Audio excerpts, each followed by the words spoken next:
नमस्कार दोस्तों, मेरा नाम है प्रवीण और आप दिख रहे हैं पविका फ्रिड से इस चैनल को एक बार फिर से। तो आज मैं लेकर आपके लिए बहुत ही important topic again from the refrigeration and air conditioning. तो जैसा कि आप देख रहे हैं आज का जो टॉपिक है this is your bypass factor, यानी कि आज ही हम समझेंगे what do mean by bypass, bypass process क्या होता है और बाईपास फैक्टर निकल के क्यों आया, इससे हम क्या समझ सकते हैं। यानी कि एक तरह का परसेंटेज है जो ये बताता है कि कितना अमाउंट ऑफ एयर अनअफेक्टेड है, यानी कि कितना अमाउंट ऑफ एयर हीट नहीं हुआ है या फिर कूल नहीं हुआ है, यही समझ सकते हैं। ठीक है, हम एग्जांपल से भी समझेंगे, बट आगे बढ़ने से पहले अगर आपने मेरे चैनल सब्सक्राइब नहीं किया प्लीज, आपसे बहुत बड़ी सी रिक्वेस्ट कि आप मेरा चैनल सब्सक्राइब कीजिए, लाइक एंड शेयर करना भूलिएगा तक मैं ऐसी एजुकेशनल वीडियोस आपके लिए हमेशा पर लेके आता हूं।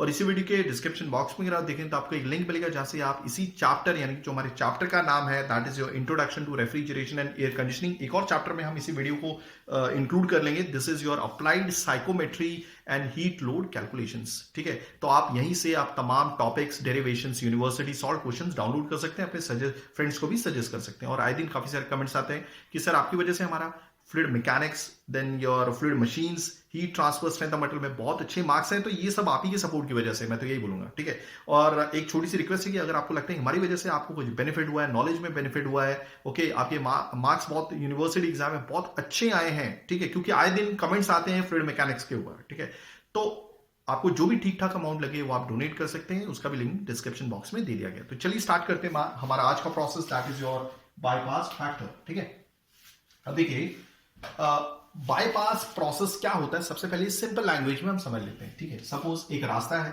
ठीक है, यहां पर एक पर्सन है, ठीक है, उसको यहां से जाने का मन नहीं है, ठीक है, ओके, यहां से उसे जाना नहीं है, तो वो डेफिनेटली और पहुंचना उसे ए पॉइंट पे, ठीक है, ए पॉइंट पे, तो वो क्या करेगा, कोई दूसरा रास्ता फॉलो करेगा। तो ये हमारा दूसरा रास्ता, यानी कि अल्टरनेटिव पाथ। तो हमने क्या किया, इस रास्ते को बाईपास कर दिया ए पॉइंट तक पहुंचने के लिए। तो यही होता है बाईपास प्रोसेस, सिंपल यही होता है। ठीक है, अब एयर के इस हेल्प से समझ लेते हैं, एयर के हेल्प से। ठीक है, देखिए अब मैंने एग्जांपल तो दे दिया यहाँ पे एक पर्सन का जो ये रास्ता फॉलो ना करते हुए दूसरा रास्ता फॉलो करता है। ठीक है, अब एयर के हिसाब से भी समझ लेते हैं, थोड़ा डीप में ज्यादा अच्छे से समझेंगे, बट एक बेसिक क्या बोलते हैं बाईपास प्रोसेस समझ लेते हैं। ठीक है, ओके, अब देखिए यहां पर लेफ्ट हैंड साइड पे एक तरह की पाइप है, ऐसा समझ लीजिए, सिंपल। ओके, लेफ्ट साइड से 1 केजी एयर या फिर कुछ अमाउंट ऑफ एयर यहां से गुजर रही है, ठीक है, मतलब पास होना है उसने, और यहां पर लगाई हुई हमने एक कॉइल। अब ये हीटिंग कॉइल भी हो सकती है, कूलिंग कॉइल भी हो सकती है। फॉर एग्जांपल यहां पे ले लेते हैं कि इसके थ्रू स्टीम जा रही है, ठीक है, इस कॉइल के थ्रू स्टीम जा रही है, यानी कि हीटिंग कॉइल है, ठीक है, ओके, ताकि जो भी एयर इसके कांटेक्ट में आएगी, इसके आउटर मोस्ट जो सरफेस है, जो भी कर्व्ड सरफेस एरिया है, ठीक है, जो भी कर्व्ड सरफेस एरिया अवेलेबल है, जैसी एयर इसके कांटेक्ट में आती है वो हवा हीट हो जाएगी, गर्म हो जाएगी और यहां से बाहर निकल जाएगी। ठीक है,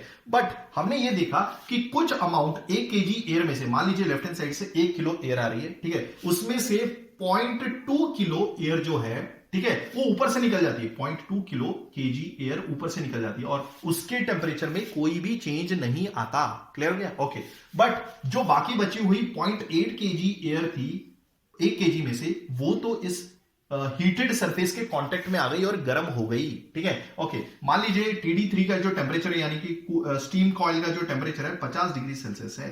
ठीक है, हो गया क्लियर? ओके, चलिए, तो हमें बाईपास फैक्टर से क्या समझना है, हमें यह देखना था कि कितना बाईपास फैक्टर अपने आप में क्या बताता है कि वो एयर का क्या परसेंटेज है, ठीक है, जो हीट नहीं हुआ तो वो क्या परसेंटेज है, साफ साफ दिख रहा है। ओके, हमने इनपुट में कितना लिया था, 1 किलो, ठीक है, ओके, कितना केजी जो है वो हीट नहीं हुआ, तो यानी कि 0.2/1, तो this is your 0.2, this is fraction, कितना केजी कैंसिल हो गया, 0.2 डिवाइड बाय 1 इज 0.1, ठीक है, मींस 0.2 डिवाइड बाय 1 इज 0.2, ठीक है, तो ये एक तरह का फ्रैक्शन है। ठीक है, मतलब अगर हमारे पास 1 किलो एयर होती तो उसमें से 0.2, यानी कि 0.2 जो क्वांटिटी है वो साफ साफ बता रही है कि वो हीट नहीं हुई। क्लियर हो गया? अगर आप इसे मल्टीप्लाई में 100 कर लीजिए तो ये बच जाता है 20%। ठीक है, आप जो भी क्वांटिटी एयर की इनपुट लेते हो उसका 20% कैलकुलेट कर लीजिए, वो बताएगा कि 20% हीट नहीं हुआ है। आई होप आपको चीजें समझ में आ गई होंगी, यही होता है हमारा बाईपास फैक्टर। बट अब हम अच्छे से एग्जांपल के तौर पे समझते हैं। ठीक है, तो चलिए मैं इसको मिटा देता हूं। ये जो हमने छोटा सा एग्जांपल एक बाईपास प्रोसेस दिया था, तो इसी को बाईपास प्रोसेस बोलते हैं और इस बाईपास प्रोसेस को, ठीक है, बाईपास फैक्टर की मदद से समझते हैं। ठीक है, आरएसी में। ओके, चलिए तो मिटा देता हूं। मान लीजिए लेफ्ट हैंड साइड पे देखिए मैंने ग्रीन कलर के एरो बताए हैं, ठीक है, जहां से आपकी क्वांटिटी एयर की इनलेट हो रही है। क्लियर हो गया? आपकी क्वांटिटी जो है वो एंटर कर रही है एयर की, जिसको हीट करना है। ओके, मान लीजिए TD1 का टेम्परेचर थोड़ी देर के लिए 10 डिग्री सेल्सियस ले लेता हूं। ओके, और 1 किलो क्वांटिटी यानी कि 1 केजी की क्वांटिटी एंटर कर रही है। ओके, मान लीजिए जो कॉइल है हमारी हीटिंग कॉइल है, यानी कि उसके थ्रू स्टीम पैदा में जा रही है। ओके, और हमें एयर को क्या करना है, हीट करना है। ठीक है, अब ये डिपेंड करता है कहीं ना कहीं की जो कॉइल का कंस्ट्रक्शन कैसा है। ठीक है, तो कितना अमाउंट ऑफ हीट हो जाएगा एयर, यानी कि कितनी क्वांटिटी एयर की हीट हो जाएगी, वो कहीं ना कहीं डिपेंड करता है एयर की क्या वेलोसिटी है। दो पैरामीटर्स पे यहां पे लिख देता हूं, एक तो वेलोसिटी पे और दूसरा क्या होता है हमारा कॉइल का कंस्ट्रक्शन। जितना एफिशिएंट आपका कॉइल का कंस्ट्रक्शन होगा, कॉइल की बनावट होगी, उतना अच्छी क्वांटिटी में हीट होके एयर बाहर निकलेगी। ठीक है, ओके, तो दूसरी होती है कॉइल कंस्ट्रक्शन। आई होप आपको चीजें बहुत अच्छे से समझ में आ रही होंगी। ठीक है, काफी स्टूडेंट्स को ये बाईपास फैक्टर समझ में नहीं आता कि बाईपास फैक्टर से हम समझते क्या है। It is nothing, it is just, अगर आप मल्टीप्लाई में 100 कर दें तो ये जस्ट यही बताएगा कि इतनी क्वांटिटी जो थी ये बाईपास हो गई, जो अनअफेक्टेड है, मतलब हीट ही नहीं हुई। ठीक है, तो आप क्या करोगे, बाईपास फैक्टर को कम करने की कोशिश करोगे ताकि अच्छे से लगभग मैक्सिमम अमाउंट जो है एयर की वो हीट हो। और अगर मैक्सिमम अमाउंट ऑफ जो एयर है वो हीट होगी तो ये जो कॉइल का टेम्परेचर 50 डिग्री सेल्सियस देख रहे हैं ना, तो आउटलेट में जो एयर का टेम्परेचर होगा वो भी इस 50 डिग्री सेल्सियस के नजदीक होगा। और जितना बाईपास फैक्टर या परसेंटेज ज्यादा होगा उतना आपकी जो एयर है वो अच्छे से हीट नहीं हो पाएगी। बस वो यही बताता है। अब एग्जांपल से समझ लेते हैं। ठीक है, मान लीजिए इनलेट पे 1 केजी एयर एंटर कर रही है। ओके, अब एयर का x केजी हीट ही नहीं हो पाया। क्या हुआ, हीट ही नहीं हो पाया। तो कितना क्वांटिटी हीट हो पाई भाई, फिर जो क्वांटिटी हीट हो पाई है वो है हमारी 1 माइनस एक्स किलो। समझ में आ गया। मैं एक बार वापस बोलता हूं, लेफ्ट हैंड साइड से 1 किलो एयर एंटर कर रही है। ओके, मान लीजिए कि उसमें से x किलो हीट नहीं हो पाई, मतलब वो बाईपास हो गई। उससे जाना था इस कॉइल के ऊपर से ताकि वो हीट हो, ताकि वो उस कॉइल सरफेस के कांटेक्ट में आए, बट वो यहां से गई नहीं, वो चुपचाप यहां से निकल गई x किलो। ठीक है, ओके, अब इसका टेम्परेचर कितना होगा, जब ये हीट हो ही नहीं रही है तो जो टेम्परेचर पे क्या बोलते हैं आपकी एयर एंटर कर रही थी वही टेम्परेचर तो इसका भी होगा। ठीक है, इसका टेम्परेचर देखो यहां पे लिखा भी हुआ x केजी, क्वांटिटी जो हीट नहीं हो पाई, अनअफेक्टेड रही, जो इस कॉइल सरफेस से मतलब कांटेक्ट नहीं कर पाई। ठीक है, और वो बाईपास हो गई, यही मतलब है। तो TD1 कितना होगा, 10 डिग्री सेल्सियस। ओके, अब जो क्वांटिटी कांटेक्ट कर पाई वो क्या थी, एक में से x माइनस कर देते हो, 1 माइनस एक्स हो गया, क्लियर हो गया। ओके, अब क्योंकि ये आपस में कांटेक्ट बहुत अच्छे से कर रही है। ठीक है, अब आई होप आपको चीजें समझ में आ गई होंगी। अब इस कॉइल का टेम्परेचर क्या है, 50 डिग्री सेल्सियस। ओके, अब जितना क्वांटिटी ऑफ एयर हमारा एंटर किया है तो आपको मालूम है आउटलेट पे भी उतना ही क्वांटिटी बाहर निकलेगा, just because of law of conservation of mass. ठीक है, ये तो बोलता ही है। तो 1 किलो एयर एंटर हुई थी और 1 किलो एयर बाहर निकल गई। ओके, बट इसका जो टेम्परेचर मान लीजिए ये है 20 डिग्री सेल्सियस। क्या हो गया, 20 degree Celsius. Okay, okay, clear हो गया। ओके, अब बाईपास फैक्टर क्या बोलता है, बाईपास फैक्टर एक तरह से टेम्परेचर का रेशियो है। अब टेम्परेचर के रेशियो को हम समझे कैसे, देखिए लिखा कैसे मैंने।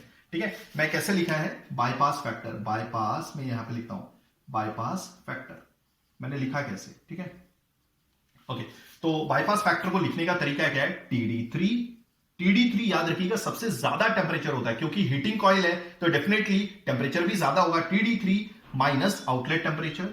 Okay, this is your TD2 upon TD3 minus TD1। अब आप सोचेंगे यार ये लिख तो दिया है बट इसे समझेंगे कैसे, देखिए अब मैं समझाता हूं आपको। TD1 हो गया, क्लियर। ओके, अब मैंने देखिए वैल्यू तो अज्यूम कर ली है सबकी।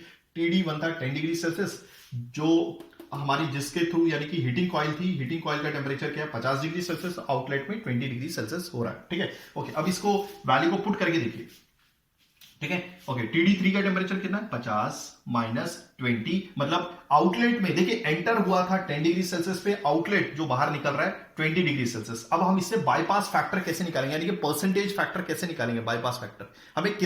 हमें कैसे पता चलेगा कि कितना परसेंटेज एयर अनअफेक्टेड रह रही है। ठीक है, कितना परसेंटेज ऑफ एयर इससे टच ही नहीं हो रही है। ठीक है, और हम कोशिश करेंगे इस 20 मतलब बाईपास फैक्टर को घटाने की एग्जांपल के थ्रू। ठीक है, तो TD3 50 डिग्री सेल्सियस, TD2 कितना है 20, okay, upon TD3 this is your 50, okay, minus 10। तो कितना आता है अगर आप रेशियो देखेंगे इसका, 50 minus 20 is 30 and 50 minus 10 is 40। Okay, तो अगर आप इसे डिवाइड करेंगे तो this is near about 75%। Let me check, 30 divided by 40, this is near about 75%. Let me check, ये फॉर्मूला होता है। ओके TD3 माइनस, क्योंकि high temperature TD3 minus TD2 ये लिखा। ओके TD2 20 डिग्री सेल्सियस है and your 50 degree Celsius minus 10, ठीक है। Okay तो मतलब बाईपास फैक्टर क्या आ रहा है 75। ओके अब आप बोल सकते हैं ये तो 0.75 होना चाहिए, बट मैंने इसको 100 से मल्टीप्लाई कर दिया। ओके कहने का मतलब है कि 75% एयर जो है वो बिना गर्म हुए जा रही है। अब मैं क्या करूंगा यार, अगर देखो अगर बाईपास फैक्टर जितना ज्यादा होगा तो टेम्परेचर आउटलेट पे आपको कम मिलेगा, ठीक है। अब एक काम करते हैं, हम इस कॉइल को बहुत अच्छा बनाते हैं, ठीक है इसका, क्योंकि मैंने बोला हुआ है कि ये जो बाईपास फैक्टर है इसको घटाया जा सकता है अगर आप इसकी वेलोसिटी में चेंज की जाए, अगर आप इसके कॉइल के कंस्ट्रक्शन को बहुत एफिशिएंट बनाए, बहुत अच्छे से बनाए। तो मैं काम करूंगा कॉइल पूरी सरफेस को घेर के बनाऊंगा ना, मैं कॉइल को और थोड़ा सा लंबा करूंगा, अच्छे से मल्टीपल लूप्स दूंगा, ठीक है, और अच्छा बनाऊंगा। तो एक काम करता हूं, सपोज इसकी एफिशिएंसी बढ़ गई हीटिंग की, तो ये हो गया बढ़ के 40, कितना हो गया 40। तो जितना मैं इस, देखिए अब टेम्परेचर बढ़ा, दैट मींस ये कॉइल बहुत अच्छे से काम कर रही है। मैंने थोड़ा सा वेलोसिटी में वेरिएशन करके देखा तो अब एयर बहुत अच्छे से हीट हो रही है। तो मैं यही, देखिए यही बाईपास फैक्टर क्या होता है। देखिए ये जो हीटेड कॉइल है इसका टेम्परेचर तो चेंज नहीं हो रहा, ओके अब आउटलेट में टेम्परेचर चेंज हुआ 40, ठीक है। इनलेट का जो टेम्परेचर है वो तो कभी चेंज नहीं होगा, तो 50 माइनस 10, ओके तो ये कितना आता है 50 minus 40 is 10 upon 10, okay sorry ये 40 है नीचे, ओके तो 10/40 इज 1/4, यानी कि अब देखिए 25%, यानी 0.25 आ रहा था 25% हो गया, मैंने मल्टीप्लाई बाय 100 कर लिया। मतलब पहले जहां पर बाईपास फैक्टर 75% था, यानी कि एयर का वो परसेंटेज जो बिना इफेक्ट हुए निकल रहा है, यानी कि 75%, यानी कि बाईपास फैक्टर जितना ज्यादा होगा आउटलेट पे टेम्परेचर उतना कम होगा। अब मैंने आउटलेट पे टेम्परेचर थोड़ा बढ़ाया, कैसे बढ़ाया, मैंने वेलोसिटी में वेरिएशन किया, मैंने कॉइल के कंस्ट्रक्शन में चेंज किया, यानी कि कॉइल को एफिशिएंटली बनाया ताकि अच्छे से कॉन्टैक्ट हो एयर और इसका, ठीक है। तो जैसे ही बाईपास फैक्टर क्या बोलते हैं कम हो रहा है, बाईपास फैक्टर कम हो रहा है, मतलब अब जो एयर बची है जो अनअफेक्टेड है, ठीक है, वो 25% है। और मैं एक काम करता हूं, इसको मैं डायरेक्टली अब 48 डिग्री सेल्सियस पे लेके आता हूं, 48 डिग्री सेल्सियस पे। मतलब देखिए अब मैंने कॉइल का डिजाइन इतना एफिशिएंट अच्छा कर दिया है कि अच्छे से एयर कांटेक्ट में आ रहा है, बाईपास बहुत कम हो रहा है, यानी कि बाईपास फैक्टर धीरे धीरे रिड्यूस हो रहा है। तो दैट मींस आप टेम्परेचर आपको यहां पर बहुत अच्छा मिल रहा है, यानी कि आपने जो डिजाइन किया है कॉइल का बहुत अच्छा किया है। Let me check everything is working fine, ठीक है। तो अब मैं क्या करने वाला हूं, यहां पर मैंने 48 कर दिया है, तो TD3, तो हमारा टेम्परेचर क्या बोलता है, मतलब ये देखिए फॉर्मूला TD3 माइनस TD2। तो आप आराम से एक सब चीज समझ रहे हैं कि ये एक तरह का फैक्टर है या फिर बोल सकते हैं फ्रैक्शन है, जो ये समझा देगा आपको कि आउटलेट पे एयर का टेम्परेचर क्या बोलते हैं कैसे अचीव करना है, कैसे बाईपास फैक्टर को रिड्यूस करते जाना है, ठीक है। So therefore TD3 minus TD1, okay, so this is your TD3 of 48 कर दिया, नहीं 50 तो यही था ही हमारा TD3, okay, this is your 48 TD2, okay, that's fine, and TD3 is again 50 minus 10, that is equal to, okay, अभी कितना हो गया 50 minus 48 upon 40, so this is coming out to be 0.05। अगर आप इसे परसेंट से 100 से मल्टीप्लाई कर देते तो ये परसेंट हो जाता 5%। तो आपने बाईपास फैक्टर को इतना रिड्यूस कर दिया है, तो जितना आप रिड्यूस करोगे उतना हाई टेम्परेचर आपको आउटलेट में मिलेगा, ठीक है, इट्स फाइन। यानी कि 5% जो आपकी इनलेट एयर का है वही बाईपास हो रहा है। मतलब अब अगर आप इसे 50 तक पहुंचा दें, बट ऐसा तो पॉसिबल नहीं है कि आप पूरी की पूरी एयर को ही यानी कि बहुत अच्छे से यानी कि कॉन्टैक्ट में लेके आ जाए ताकि आउटलेट का टेम्परेचर 49 या 50 हो। वो तो डिपेंड करता है कि आप कितना अच्छा डिजाइन करते हैं इस कॉइल को, ठीक है। आई होप आपको चीजें समझ में आ गई होंगी। वही चीज अगर आपको लिखनी है, क्या बोलते हैं, एक बाईपास फैक्टर, ये तो आपने जो लिखा बाईपास फैक्टर ये हीटिंग कॉइल के लिए था, हीटिंग कॉइल के लिए था, बट आप समझिए बाईपास फैक्टर मतलब हवा कहीं बाजू से निकल रही है बिना हीट किए हुए। तो मैं पूछूंगा अगर एफिशिएंसी निकालनी है तो क्या होगा, तो डेफिनेटली जो भी परसेंटेज होगा उसको 100 से माइनस कर दीजिए। अगर आप फ्रैक्शन ले रहे हैं तो 1 से माइनस कर दीजिए, ठीक है। सपोज अगर आप फ्रैक्शन ले रहे हैं, अगर मुझे एफिशिएंसी इसी हीटिंग कॉइल की निकालनी है, एफिशिएंसी हीटिंग कॉइल की निकालनी है, ठीक है, तो दैट मीन्स 75% ये क्वांटिटी, ये जो भी 75% है, 75% है किसका, एयर का, जो हीट नहीं कर पा रहा था ये, तो कितना क्वांटिटी ये हीट कर पा रहा है, वही तो एफिशिएंसी है। तो आप क्या करेंगे, अगर ये फ्रैक्शन में है तो फ्रैक्शन में होगा 0.75, तो आप इसे माइनस कर दीजिए 1 माइनस क्या बोलते हैं बाईपास फैक्टर, बाईपास फैक्टर, तो ये कितना हो जाएगा, बाईपास फैक्टर कितना 1 माइनस 0.75, तो ये हो जाएगा 0.25, ठीक है। तो 0.25% या 0.25, 1 का 0.25 फ्रैक्शन है जो ये कॉइल हीट कर पा रहा है एयर का, यही मतलब है बोलने का, ठीक है। या फिर अगर इसे मल्टीप्लाई 100 कर दीजिए तो ये परसेंटेज हो जाता है, यानी कि जो भी एयर आपकी इनलेट पे एंटर कर रही है उसका 25% ये हीट कर पा रहा है, यही मतलब है इसका, ठीक है। बट इसे फॉर्मूले के तौर पे हम कैसे लिखेंगे, 1 माइनस बाईपास फैक्टर क्या था इसके लिए, TD3 minus TD2 upon TD3 minus TD1 हो गया। अगर मैं इसका एलसीएम लूंगा तो कैसे लिखेगा, ये सारा का सारा यहां पे आ जाएगा, तो TD3 माइनस TD1, बीच में माइनस का साइन है और जैसे ही माइनस का साइन आया तो ये ब्रैकेट में आ जाएगा और ये प्लस का आ जाएगा, सो TD3 plus TD2 upon TD3 minus TD1, तो ये क्या है, ये कैंसिल हो जाता है, so we are left with only TD2 minus TD1 upon TD3 minus TD1, तो ये एफिशिएंसी है हीटिंग कॉइल की। तो लेट मी चेक, क्या यही मिल रहा है, मैं एक बार बुक में चेक कर लेता हूं, TD2 minus TD1 upon TD3 minus TD1, या सेम, ठीक है। तो वैसे ही आप कूलिंग कॉइल के लिए भी निकाल सकते हैं। अगर आपको कूलिंग कॉइल का क्या बोलते हैं ये निकालना हो, वेट, अगर आप कूलिंग कॉइल का क्या निकालना है, एफिशिएंसी नहीं, सबसे पहले तो बाईपास फैक्टर ही निकाल लेते हैं, कूलिंग कॉइल का बाय, ठीक है। तो आपने जो भी किया है उसके साथ सिर्फ नेगेटिव साइन आगे लगाना है, ये रहा हमारा नेगेटिव साइन, ये रहा हमारा नेगेटिव साइन, ठीक है।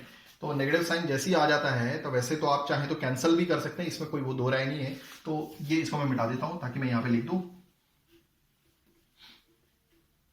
तो ये नेगेटिव साइन को अंदर एब्जॉर्ब कर लीजिए, तो ये हो जाएगा TD2 माइनस TD3, ओके, ये आ जाएगा, नेगेटिव साइन को एब्जॉर्ब किया, एक मिनट लेट मी चेक, हाँ करना तो यही है, वेट फॉर अ सेकंड,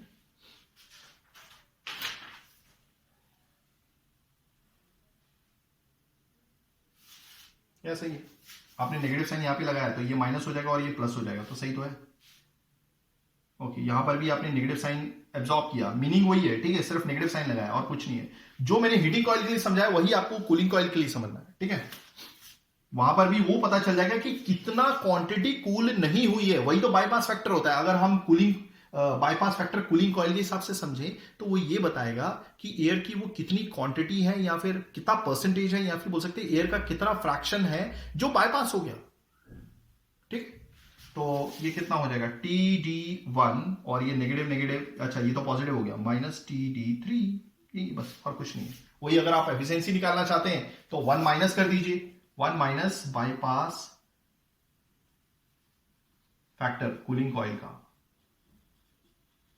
ठीक है। तो आप निकाल सकते हैं, आई होप आप बहुत अच्छे से निकाल सकते हैं। फिलहाल मैं यहां पे लिख कर देता हूं, ठीक है। तो यहां पर मैंने क्या किया, चलिए ये तो मैंने समझाने के लिए था, ठीक है। अब मैं यहां पे क्या करूंगा, ये लिख देता हूं और यहां पे निकाल देता हूं, ठीक है। तो ये 1 माइनस बाईपास फैक्टर यहां पे लिखता हूं, 1 माइनस बाईपास फैक्टर, तो ये हो जाएगा TD2 minus TD3 upon TD1 minus TD3, okay. तो मैं यहाँ पे क्या करूंगा, एलसीएम ले लूंगा और क्या करूंगा, ठीक है। तो अगर मैं इसका एलसीएम लूंगा तो जैसे TD1 minus TD3 negative TD2, अब ये अंदर ब्रैकेट में होगा तो ये प्लस में आ जाएगा, TD3 upon TD1 minus TD3, ठीक है। So therefore it will be, ये this goes, so TD3 minus अरे TD3 दो बार कहां से आ गया, हाँ सॉरी, ये नहीं, थोड़ा कैंसिल होगा, ये कैंसिल नहीं होगा, by mistake I did, TD3 और ये TD3 कैंसिल हो जाएंगे, ठीक है। सो यहां पर क्या आ जाएगा, that is your TD1 minus TD2 upon TD1 minus TD3, so this is the efficiency of, अब ये हो जाएगा कूलिंग कॉइल के। सो लेट मी चेक, ये आने वाला है